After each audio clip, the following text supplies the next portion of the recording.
G'day guys. Had another look at this Nokta Deep Hunter, and yeah, the customer said it also had a ground balance problem, and I think I cured that as well. Very awkward detector to work on, I'll tell you. I'll tell you what too, with that big coil, which is the small coil, believe it or not, it's very hard to work on. Because it picks up everything in the room. I pick up the mobile phone and it'll register. If I move something, it's going to say something about it. But anyway, the ground balance. Okay, the best way to do this here is if I move the chair, it'll probably sound off or something. It'll probably, yep, see, I move the chair. It's miles away from the coil, but it knows. So what we'll do, there we go. I just picked up that's an powdered iron core, that one. And somewhere here, I had a high permeability ferrite core. There you go, I'm swinging the chair. There you go. I have to just reset that. I just reset it. It thinks it's a hollow for some reason. It's got no ground under it, but it is ground balanced. So I don't know where that ring has gone. It's in front of my face, I just can't see it. So I've got to go back and say, what did I move? And then I'll find it. So, did touch that? Okay, there's another ring core over here. That's a ferrite one. So let me have a look. I'm pretty sure it's a ferrite one. Hang on, I've got my magnet somewhere. I just check it to see. I put my magnets away because they were jumping onto everything and magnetizing all my screws. Hang on a sec. Here we go.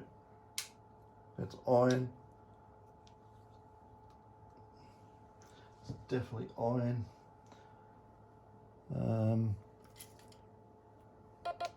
That's a ferrite one.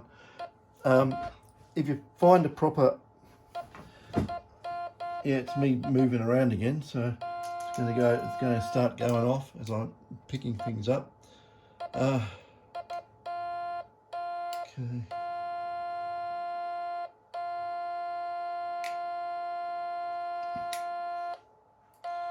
Beauty.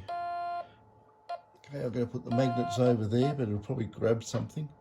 Those magnets are so strong, they got a lot of pull. Anyway, with this detector, I'll reset it again.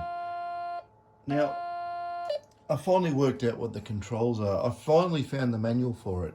So, it has a control box on this detector, little or an interface box, which is there. And even if I move anything, because nothing's done up, hang on a sec. I'll do that. It's picking up its own cable or something. But on there it says small coil, big coil, and you can't change things around here. Put that there. I've got all the cables just sitting loose, so it's going to go completely bonkers. Okay, a longer reset. There you go. It's got a reset on the back of the handle, which balances things out. Now I'm moving around on the chair and it's doing that. So anyway, to prove the ground balance on this, now that it works, I'll get an iron core, which is one of these, and I'll just throw it on top of the coil. Okay, and what I'll do now, it says it's non-ferrous, I'm not totally overloading it, but I'll hit the reset button twice. Just bear with me because there's so much metal in the room and the slightest movement on anything sets this off. So that's now ground balanced. That's ground balanced on that iron. Not a problem on that. So I'll grab it and there you go. Now I'll put ferrite on it. Come here, ferrite ring. Okay, that's ferrite. It's off the other end of the scale and reset it. So that's me moving the chair. God, it's I've got the sensitivity on 10. How silly of me. But I just wanted to prove that it was stable, and it does work. But what I did find is that these buttons here are for the small coil, and these controls here are for when you put the big coil on. There's me trying to adjust all this, and I'm going, what's going on? It's not even interfacing. So there's me thinking that the, you know, the analog into the digital part of the circuit's all stuffed and tracks taken off the board or eaten away, or salt's got in there and eaten the tracks. But then I found the manual, and then I said, that's how it works. That's mode 1, mode 2. So yeah, there's me moving. So it does actually work. Use a small gold target on the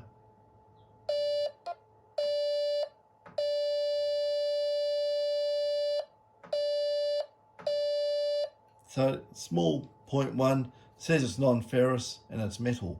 So that's good. And it's in that, well, it's ground balanced to ferrite. The other thing that drives me this detector crazy is that you're using the menu button and you're using the functions here, but you've also got to use, in some cases, the OK button on the handle, and then the plus and minus on the handle to move around the menus. So if I hit OK on that, I don't know what it's going to do. It's going to do something. No, I hit menu. So this is how you use the handle to change all the functions here. So that's how all that works. And if you alter anything by pushing OK on it, it goes green. Then you can go up or down. That's the backlighting for the display. Then you go OK. Then it goes yellow, and then you can get it back into different modes. So you've got to make sure it's yellow to do it. So we'll do that, and then I'm into this, and we can go into that mode, which is the ground balance mode, ground effect. This here will only work with the other coil. See, I'm turning that knob, and it's meant to go with the other bigger coil. But yeah, I'm just wiggled the chair a bit and it detected me. So it's amazing. That's it. That's this thing working. It does. If it's ferrous, it's ferrous. It's gold, it's gold. It ground balances, it resets, it does all the functions it's meant to. So hit the OK button, and there you go. That's just hitting the OK button, and it wants to work. So after all that, you know, learn a new device. And the best thing to do with this is shut it up. Learn a new device. You know, and this is what the trouble with detectors. You know, I get a lot of people saying, "Oh, I've got a XYZ detector of some make, model, or whatever," and you ask me questions about it. I've never seen it before in my life. I don't know anything. You know, it's like asking me, you know, what spark plugs do I use in a, you know, Lamborghini Countach Mark III or something. I wouldn't have the faintest idea. But I know it goes in my car. It doesn't have spark plugs because it's diesel. But, you know, I don't know everything about every detector. It's only what I've come across. Now I never knew anything about these things. Now I do. I know a lot about it. But it's, you know, it's the first time you have to repair this. It's a very, very steep learning curve, but I have learned. I know how it works now. It's interesting. I'll say it's interesting. I'm being polite. Interesting, but yeah, this detector, like I looked on the internet, and it's $10,000 odd, Australian dollars, Australian pesos, because that would probably be about I don't know, around 7 US or a little bit lower. So the US dollar is always strong against the other currencies. I don't know why, but it is. I'm not going to get into currency conspiracy theory, but don't argue with the USA. That's all I'll say. Do not argue. Many countries have argued, and yes, they have new leaders. So that is the Nokta Deep Hunter. And yeah, if you want to, that's the handle for it anyway. This button here does, if I make sure I'm not on the screen, that button there does nothing. I would say that's something to do with the other coil. All this function here operates with this coil, probably the other one as well. And the best button of all is this reset here. Resets the ground balance, just bang, and it's leveled off. It's yes, bang and done. In that regard, it works. So, to the fellow that owns this, your detector is fixed. And hopefully it stays fixed for you. But I don't like the way that it has those open mesh cavities. So, you know, sea mist, salt, sand, and all that horrible stuff can get into it. I don't know what to do about that. You know, I could put something like some sort of foam or something over it, but then again, I've noticed when this thing's running, it gets quite warm, so maybe that's ventilation. And I don't want to jam up the ventilation. That will be very, very bad, and you might have, you know, a cooked detector. So, I don't know. If anyone's got any info on this, they can tell me about it, because I don't know.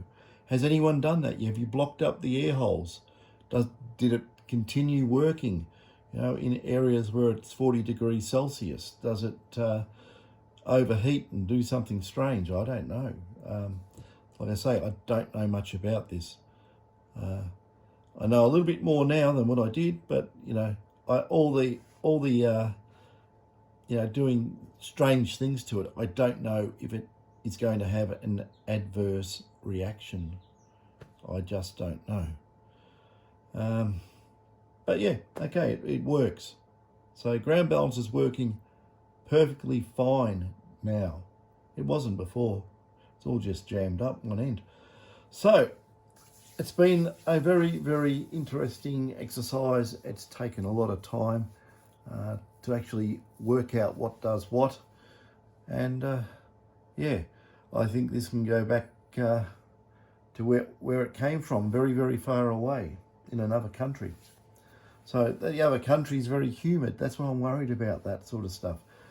There's no protection on the boards. You know, what happens if I put a some sort of clear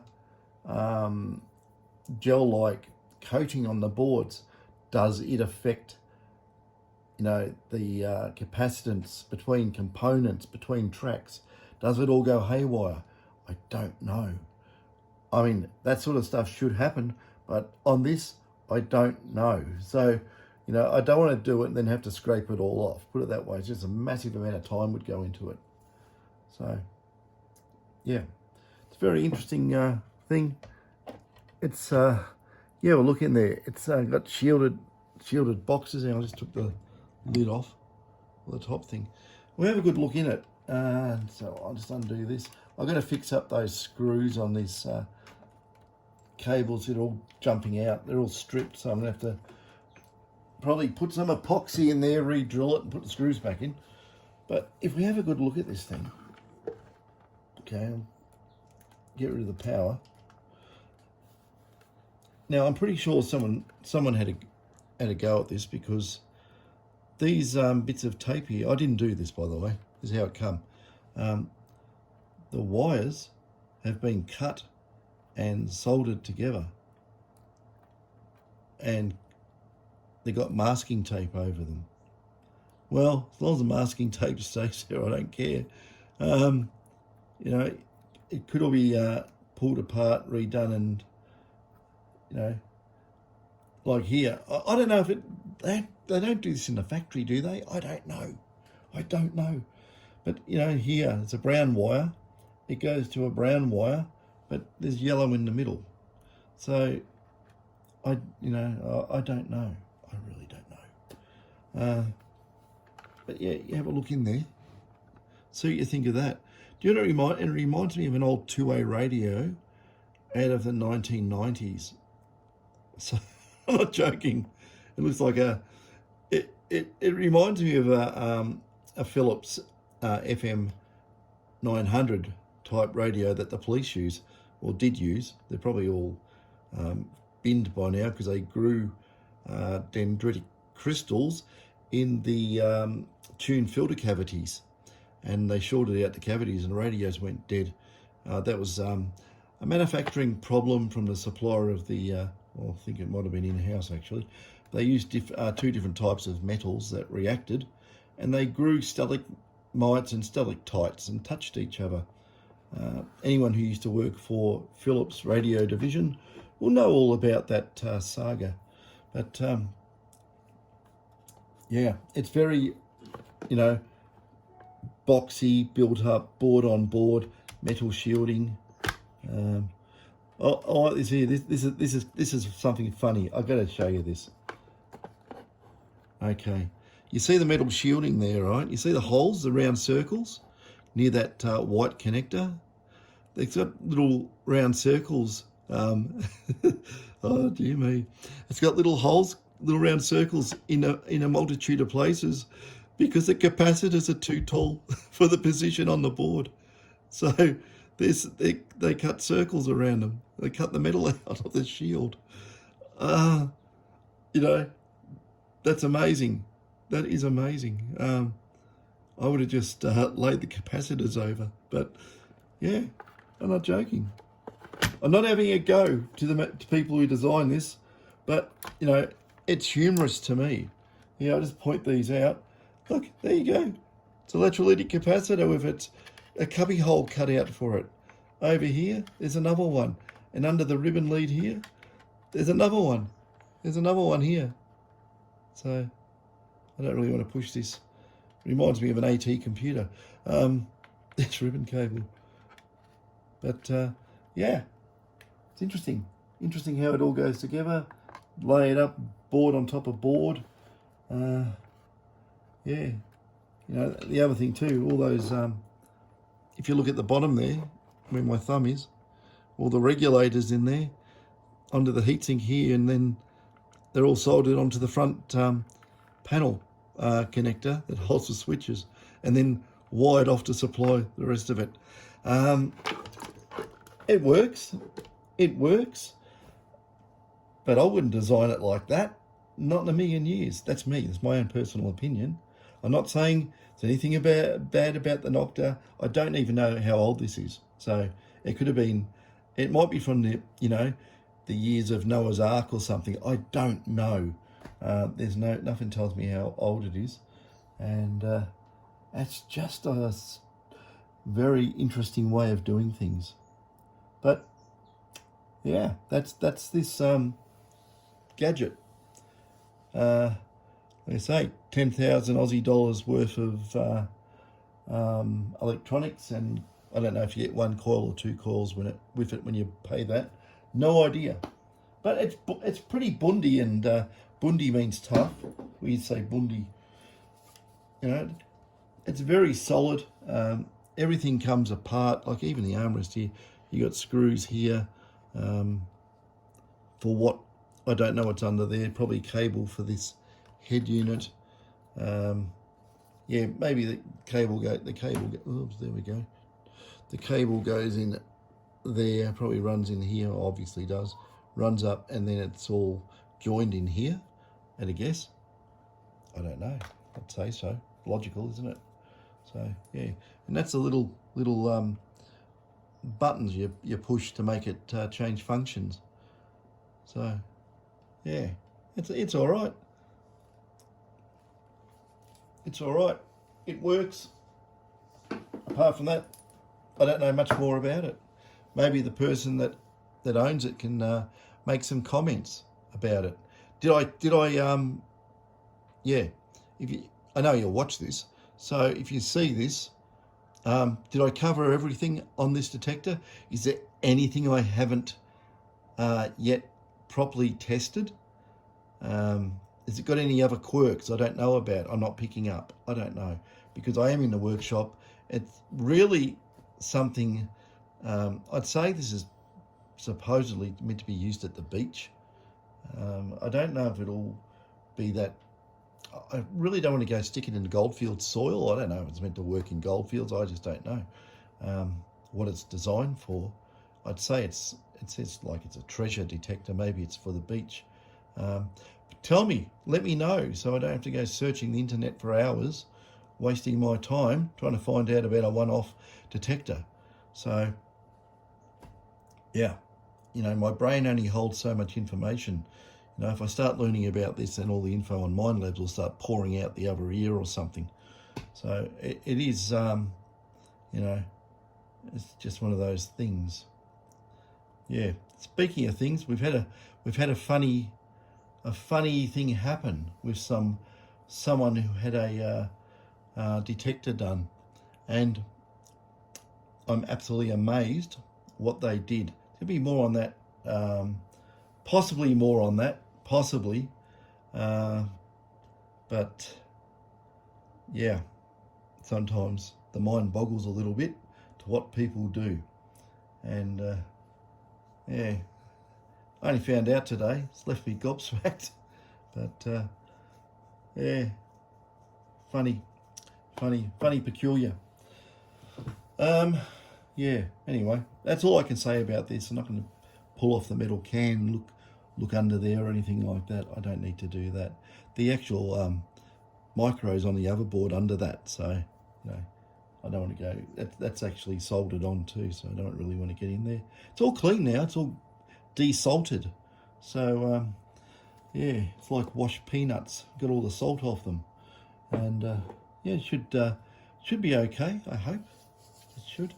But yeah, to the owner, let me know in the comments if I've missed anything, please, because I don't know it that well, and I don't want to guess.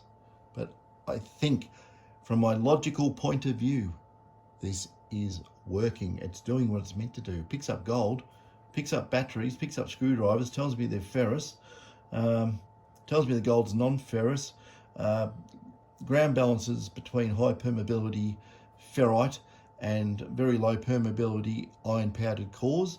I've covered the gauntlet there with those, so that's one end of the spectrum to the other. Yeah, so that's what it is. I can't do any more than that. That's what it is. Anyway, I'll leave it there. Yeah, like I say, everyone put your 10 cents worth in on this, or 2 pesos, or whatever. Because, like I say, if you've used one and you know about it, put some info in the comments. Because, like I say, I don't know this detector very well at all. I can follow the electronics in it and work out what's not happening where it's meant to be happening. But there might be other quirky things that it does and it's not doing that I don't know about. So I don't want to send it back overseas and there's something still wrong, if you get my drift, because that would be a real pain. I bet you it costs a fortune to send here too, because it's a big bulky thing in a big box, so it's probably going to cost a fortune from Australia to send it back too, because everything here is a gouge and a half now, price wise, as everyone knows.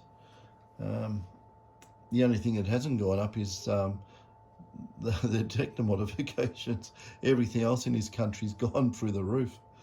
So that's what it is. Anyway, I'm getting off this. Catches.